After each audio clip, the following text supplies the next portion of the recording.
This flag can be often spotted at protests, celebrations, and even at football games across North Africa. But it doesn't belong to any one country, region, or organization. This is the flag of the Amazigh people, and it's a symbol of pride for many in North Africa. So who are the Amazigh?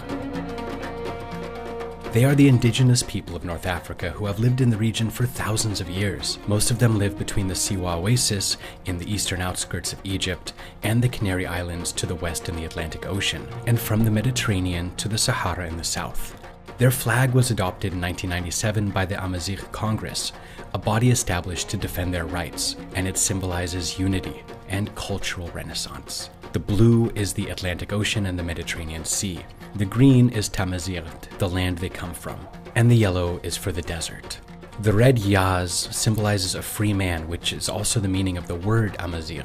Even though North Africa is regarded as predominantly Arab, more than 30 million Amazigh live across the region, and they face a number of challenges.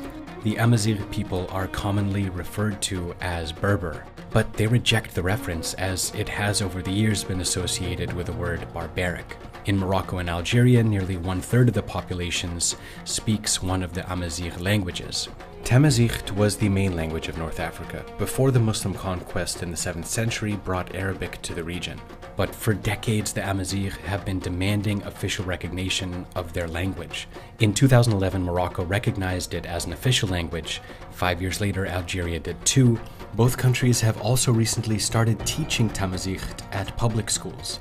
These changes marked an ease in tensions between the Amazigh and their respective governments, but the Amazigh struggle goes beyond language. After the independence of the Maghreb countries, the Amazigh identity has been controversial, sparking heated political debate and protests. Kabylie activists blame Algerian authorities for their marginalization since the country's independence from France in 1962. They also blame the government for imposing Arabization as a step towards eradicating their linguistic and cultural traditions. In April 1980, Algerian authorities prevented novelist Mouloud Mameri from lecturing about Amazigh's language and heritage in the University of Tizi Ouzou. This led to protests in which dozens were injured by security forces. Every year on April 20th, Amazigh in Algeria take to the streets to mark the Amazigh Spring, demanding self-determination for the Amazigh community.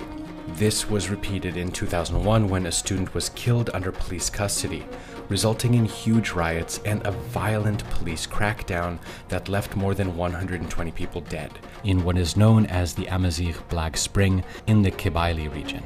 Nous sommes un peuple et nous existons. Nous devrons aussi exister officiellement. On en a marre de l'ostracisme.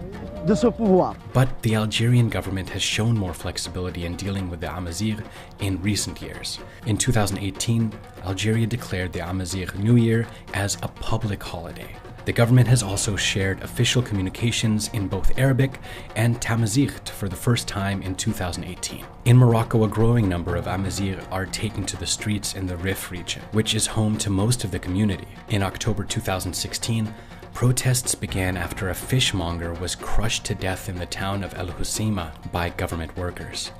The protests developed into a movement calling for economic justice in the underdeveloped region.